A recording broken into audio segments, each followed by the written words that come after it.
Yo, Izzy. Yo, Amin, are you driving? Oh, hold on. Yeah, let me park this car so I can. I need full attention. I Yes. should not be driving and talking about this at the same time. Are you kidding me? They're not even hiding it anymore. No, this is absolutely Nico! Nico said, "You bastards thought I was dead. I'm back, baby, with a new white savior." I mean, yeah, but like this unleashes the conspiracy theorists, though. Like the LA gets Luka Doncic, right? In the big market. Dallas, as a thank you, not only do you get a generational potential talent, but a white American generational potential talent. I mean, this is going to unleash all the conspiracy theories. That's an upgrade, man. Let me tell you something. Like, oh, you have a very popular white player. Cool. He's from somewhere else. Half the people can't say his name. You know how you upgrade on that? Cooper Flagg. A real strong American name. Where is he from? Maine? What a strong American place, right? Like just black bears. Which is why he should have gone to D.C., not to Texas. Why? It's totally unfair. And you saw in the broadcast, the last clip that they showed before that, it was the 1985 draft, the conspiracy draft lottery, where Patrick Ewing was got number one by the frozen envelope. I'm telling you, man, this is going to last forever. Real quick, I'm going to dispel any conspiracies. They do the lottery in a back room. There's representatives from every team from the lottery in there. There's also media members in there, and it's all overseen by Ernst & Young. No one is going to jeopardize. You think information is going to stop them? Nah, whatever, man. But hey, I want to say, wait, hold on. I have a rant. Let me go on a rant for a second. I have a rule. If you are not either A, the owner of the team, the president of basketball operations, or the GM, you should not be on the dais for the lottery. Absolutely not. Hey, here's the deal. We're here because you messed up. Because you built together this awful team. Or maybe because you're brilliant like Sam Presti and you acquired everyone's picks. One of the two. Either way, someone who is responsible for this needs to face the music. Don't send me one of your current players, Philadelphia. Don't send me a former legend, Dallas. You sit your ass up there. I salute you, Masai Ujiri, because you said, you know what? I'm responsible for this. I will sit there and face the music. I salute you for using the word dais. It's one of my favorites. Hey, did I ever show you how about the culture I am? No. Oh, for crying out loud. That's you done his asshole. I thought it was Wade for a second. You have a UD poster? In the bedroom. In the bedroom. Why? That's why.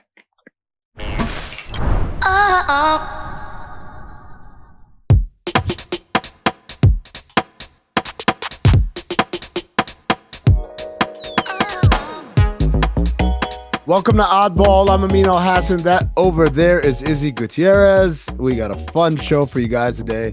We're going to do something a little different. Introduce a segment I wish I knew we had before. I would have had props ready. It's called Stock Watch. You guys know this segment. I feel like every show in American sports history has done this show. Stock Watch. Whose stock's going up? Whose stock is going down? And let's start with an easy one. This one's a nice softball right down the middle. Okay. What's more important? Guy who plays great over 82 games or guy who plays great over the course of the playoffs that could be anywhere from 16 to like 30 some odd games? More important to whomst. In terms of winning a championship, I'm going to go with the 16 game guy, the 16 game playoff guy. The 82 game guy is reliable against defenses that maybe aren't as prepared for you. And so I think if you can give it to me for 16 games when it's just intensity times 10, yeah, that's the guy. All right, that's the Jamal Murray question, by the way. That's a nice little appetizer. All right, let's get into the real stuff. Here we go. Has Joe Mazzulla stock gone up or down? He proved a lot of people wrong by getting the Celtics the championship last year, but I feel like he's burnt through a lot of that goodwill very quickly. Well, I mean, it's almost like the Jason Tatum situation where I've mentioned it a few times, your team is too good for you to fail. Same thing for Joe Mazzulla. Like, he failed in 2023, losing to the Heat, an 8 seed. He won in 24 and now is, I don't know, I guess the judge is out, right? The jury's out right now. Yeah. We're going to see if he fails or succeeds. But what is his new move? Like, what is his coaching upgrade? It's just being tougher and weirder. Like telling Jason Tatum to get up or making all these nonsense comments in post games. Like, he's just doubling down on that. In terms of actual coaching, he's doing the same stuff. Look, I know it ended in great scandal and acrimony, But don't you think somewhere deep inside in the Celtics, either Brad Stevens' office or maybe above him there, they're like, God, I miss Ime. It's like it's hard to watch Ime like earlier in the playoffs and listen to him talk and watch him coach the Rockets and not be like, yeah, that's what it's supposed to look like. Or even like go to Brad Stevens and be like, hey, got a little itch to coach again? You want to come back down? Maybe settle our press conferences a little bit. Jason Tatum got to go upstairs so you ever get the itch again. All right, I think clearly stock going down here. Stock down. Yeah, I can't get any higher than he was as a champion. Now, unless he wins another one, it's going to be down. All right, we've got an interesting one. This one is not playing. This player's not playing in the playoffs anymore. It's Giannis Antetokounmpo. And I think the interesting part is when you look at other folks in the postseason right now, Nikola Jokic, Jason Tatum, like we just mentioned, struggling, it kind of raises Giannis's value because we saw what he did even through the losses in that first round. And even after Dame went down in the regular season, the ridiculous numbers he was putting up. And we have this from Shams basically announcing that Giannis is open to a trade for the first time in his career. This is sources telling ESPN. And so Giannis Antetokounmpo, I think it's pretty clear based on the end of that season, his stock is going up. But what does that mean? No, it's not. Look, I heard Levitar show talking about, oh, is he in his prime? Yeah, I think when you have the best season of your career, you're in your prime. Yeah. Like I'm not going to be at a point where a 30-year-old, unless it's in tennis, is over the hill. Dude, I'm not even going to talk about stats or age. I'm just going to ask you, do you think he was better before this year? Has there been any slippage? Like, oh, I remember when Giannis really used to be good. Because we used to do this with LeBron. I get it. LeBron is still great, whatever. But it's like, I can sit here and be like, look, I don't care how good he was with the Lakers earlier in his Laker tenure. There's nothing that's come close to 2013 LeBron that I've seen. Like that, like I can say would you toyed with the game back then. Yeah, like I can say definitively, he was great in Cleveland, and he was great with the beginning of the Lakers thing, but it was nowhere near as great as that peak. We haven't seen that drop from Giannis yet. And him being open-minded to leaving Milwaukee, according to Shams here, do you think that translates into the Giannis nice guy version of get me the heck out of here? Like, is this a firm trade request from Giannis and we're playing the PR game now? So here's the thing. We got to do this thing by like the sussing out by looking through this. So Shams is saying, according to league sources, so we automatically know that's not the Bucks, right? First of all, the Bucks wouldn't say that. They wouldn't jeopardize their own leverage by saying that. Number two, he probably would say team sources and not league sources. So what are league sources, you might ask? League sources are other general managers. League sources are agents. League sources are other players sometimes. So who else could that be? That could be agents. It could be players. So I could see, like, for instance, maybe it's Giannis's agent. Maybe it's Thanasis who made this comment to someone. And that goes to like this weird game of telephone where it says, I mean, I think Giannis would consider playing somewhere else, and people taking that and running with it as, ooh, Giannis considering playing somewhere else. You see the intonations and all that stuff.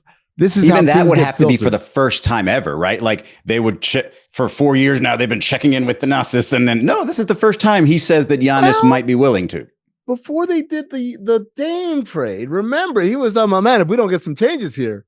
Right. Like, so he's said he's done this before. And I honestly think that, the Dame trade did for him. Okay, they're serious. That's because then soon thereafter, he signed that extension.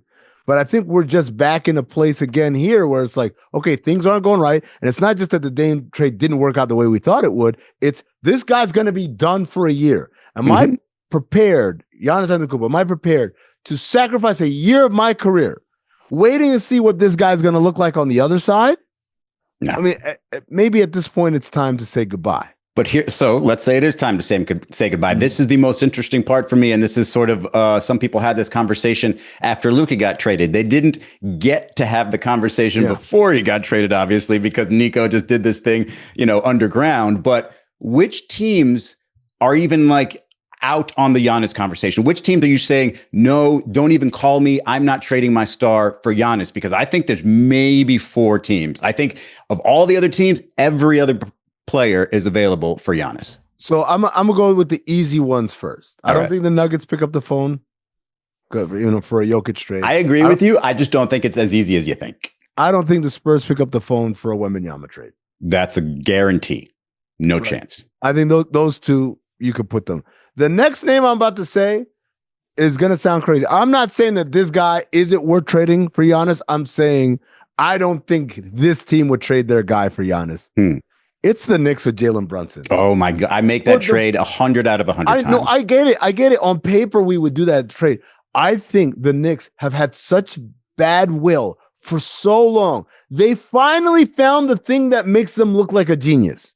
They finally found the thing that rallied the whole city around them. They finally found that one source of eternal optimism where no one ever says a bad thing to or about him.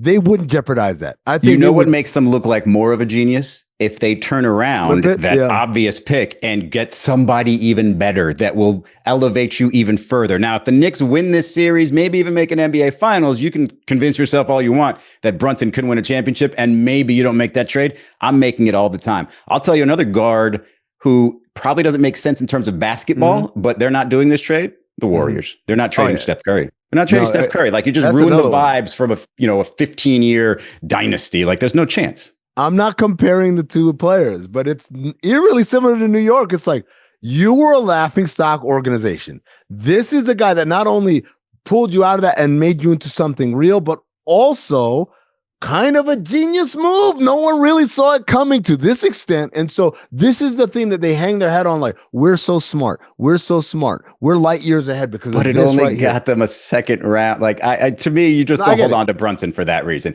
Let me tell you another one that I think is an automatic no. It's Anthony Edwards, right? Like, it's superstars, right? One significantly younger, and you can envision, 10, 12 years of him giving you top, level fight in the playoffs.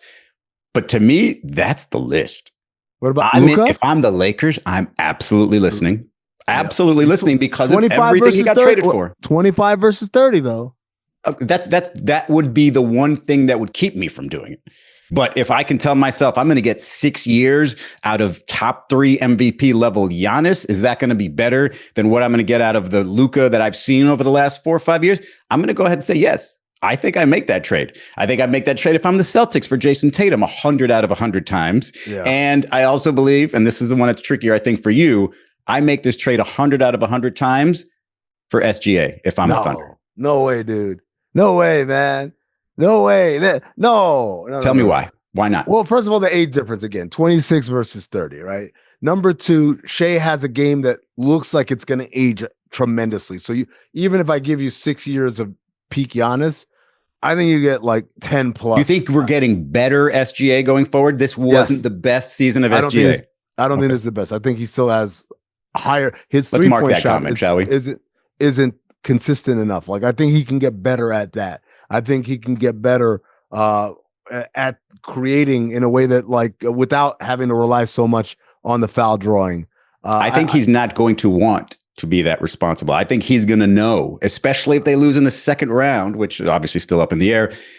He's going to know he can't have that level of responsibility. He can't be that much of a head of the snake. You have to be able to have more variety there, no? The other thing when you talk about the Thunder is they're the rare team that can offer so much without ever touching their star player. Like, they can get it to a point where Milwaukee would sound crazy. That's the best argument against it. But if Milwaukee says, no, must have SGA, 100 out of 100 times I'm making it. It might be a 1-for-1 swap. I'm gonna tell you what. If Milwaukee said that, I would tell them you need to send me some picks then. All right, that's how you do. All right. Speaking of SGA, similar to Tatum, hasn't had a great second round. He had 18 points on 7 of 22 shooting in Game 3. He had 25 points on 8 of 19 shooting in Game 4. Is the stock up or down for SGA? I think, because of what I just said, I don't think he will have a better singular season than he had this year.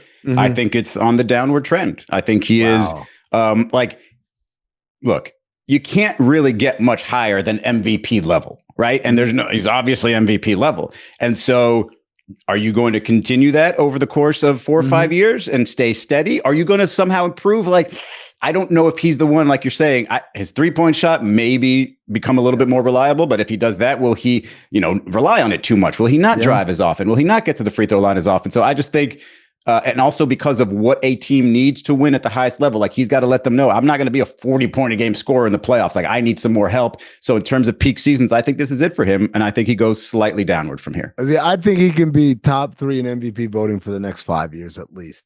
And so from that standpoint, I say, we begin to rock, boo, boo, steady. The stock isn't going up nor Round down. Ball Rock, is that the NBC song, by the way? Oh, let's go to NBC basketball. Here. Give me the ball. So I could just dunk it. Yeah. What's going on with NBC? Anything big cool news, which we talked about yesterday briefly. But Michael Jordan is joining their NBA coverage next season. This to me, look, NBC, nobody, and you've talked about this a lot, and I give you a ton of credit for it because it's so true. Nobody puts the drama, puts the stakes on a game like NBC does for the NBA. Like you could be talking about a game in February.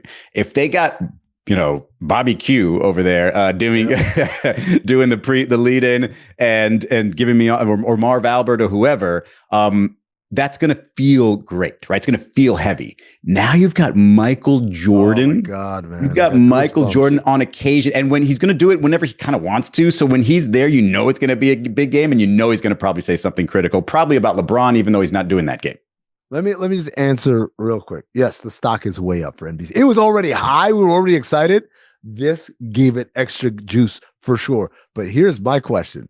From a real life standpoint, stocks and bonds, and how much did they offer Michael? How much did you have to offer Michael Jordan to gain your airwaves, to pick up a microphone? What if he's going to do a podcast for him?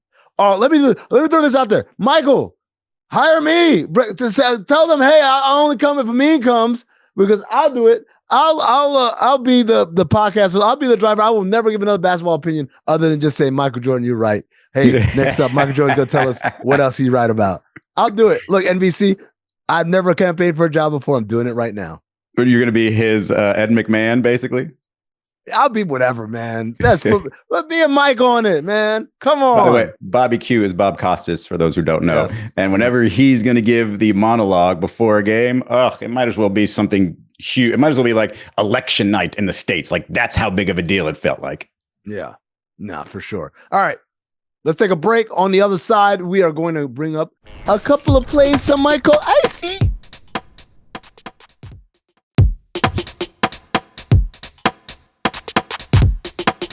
All right, Amin, it's time for the Iciest play of the week, brought to you by Jägermeister. Serve it cold or don't serve it at all. Damn, that's cold. That was a freebie. They didn't even ask for that one.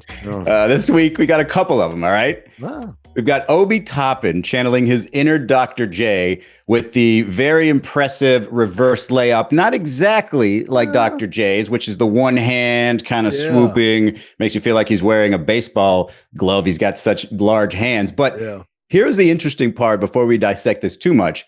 It was 45 years to the day of Dr. J's move that Obi did it. So do you think, Amin, that a talented world-class athlete like Obi Toppin could say to himself, you know what? I'm going to do that in a playoff game today. And he actually did it. Yeah, Obi Toppin, noted NBA historian. He follows NBA history, follows NBA cobwebs. He follows average basketball players. All of those Instagram accounts that I follow, that's what he does. And of course, he's an avid player of the Patino game. We all know that. Yeah. But here's the thing, though. So the thing with this layup is, we talked about it already. 2 hands versus 1 hand, right? Yeah. That not nearly as impressive. But I think that the Dr. J one was sort of like emphasized too much, maybe overrated a bit. Because of one player that was in the game and tells the story all the time. It's Magic Johnson. You hear him tell the story of this layup, and it sounds even more impressive than it actually is. Like, you compare his words to the actual layup, and they don't really match up. So I think Magic Johnson has been doing more to keep this Dr. J layup alive than anyone else on the planet. Maybe even more so than Dr. J. Look, Magic Johnson is a talented storyteller for sure. Unless he's on Twitter, then he's not. But I like it. It's an amazing play, dude. I grew up on that play. Him holding it and coming from behind the backboard And just the grace of it all is also the thing that's avoiding the backboard, right? Obi Toppin, he did it, but it wasn't as graceful either. I think it's just one of those great plays.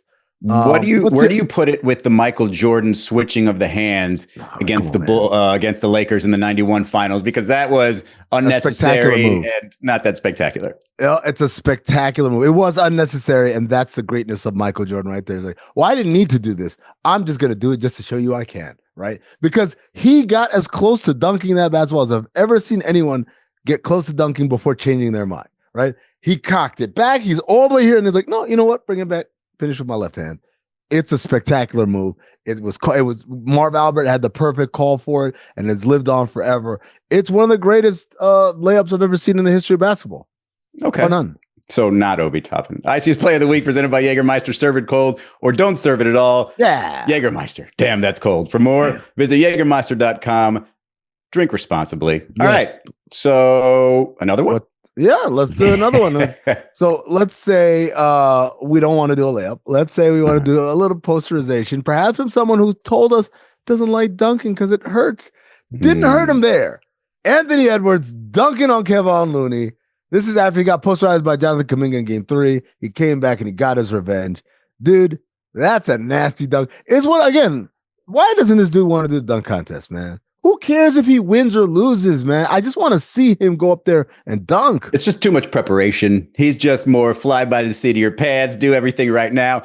The only thing that I don't love about Anthony Edwards, and look, I want to go back to the days where Sean Kemp can dunk on Chris Gatling and then point at him and then do it again. And then Chris Gatling daps him up afterward. Like, that's the type of NBA I want to be in. But I don't need Anthony Edwards in particular just absolutely talking Kevon Looney, one of the nicest dudes in the league. Yeah. Like, you can go ahead and be peacock and do all that stuff, but don't get in his face and MF him like he did something terrible. Like he's Draymond. Yeah. Right. You do that with Draymond. Go talk to Draymond. By the way, I think you're getting your dunks mixed up because Alton Lister was the pointing dunk. You're right. Gatling was the dap out of respect dunk. Same game. Was it the same game? I don't know. Might have been the same game. Might have been the same. It was definitely the same opponent. It was against the Warriors. Right. Maybe that's why I get confused. For younger listeners and viewers, once upon a time, the Warriors were like the butt of jokes. That's what the Warriors were the team with the guy that got dunked on. He had to dap up the guy that dunked for 40 years. Yeah. Like, it was a long time of not being anything to write home about. If I put Ant as the best in-game dunker in the game, I nominate him. Could you nominate someone better? In-game dunkers, like Zion is a pretty good one, except Zion doesn't really, I don't know if I remember too many over people. It's just like you're just impressed by his ability with that size. But in terms of over people. I'm sorry. You meant okay. I was thinking something else. I'll the one out there, John Morant. John Morant is a very fun in-game dunker. There's another guy who, by the way, said he don't want to dunk anymore, and then came back and like dunked on, or we didn't dunk on Wemby. He just right. Look, I feel like you're going to give me a hard time about this, but I'm just going to preface this by saying you asked the question. Okay, you're doing this to yourself. Both the Thompson twins in-game dunking. If they decide to try to get a body, holy Jesus, will they catch a body? Like, trust me, next year, a man will have at least 3-and-1 absolute posters where you're just going to be like, maybe I'm going to put him on the list with Anthony Edwards. And you can lean back all you want. You asked the question. Who is top 5 best athlete in the league? I mean, he's on that list, is he not? I just wish once that I could I can find the question that doesn't have an answer that includes the Thompson twins, right? You should ask questions about slow, plotting, ineffective NBA players, and they won't be on that list. Yeah. There's a question from the chat, and by the chat I mean our producers. Most underrated dunker of all time. Most underrated dunker of all time.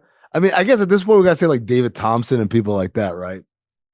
Yeah, I mean, people that people don't remember because if you're old enough, Darvin Ham was a pretty good dunker. The Darvin Ham slam cam was one of the best things. Yeah, I would say he's probably on that list of underrated. Chris Carr? Do you remember Chris Carr for the Timberwolves? I still think Jalen Green is underrated as an in-game dunker. Look, man, there's teams outside of Houston. I don't even like Houston. He's not even the most underrated dunker in the Rock. What about Steve Francis? Darvin Ham, man, that dude. He could dunk, man. Yeah, he broke a backboard in the tournament. It's pretty much all anybody knew about him. Yeah, he really didn't have any other like redeeming qualities. It was like he was a great dude and a great dunker.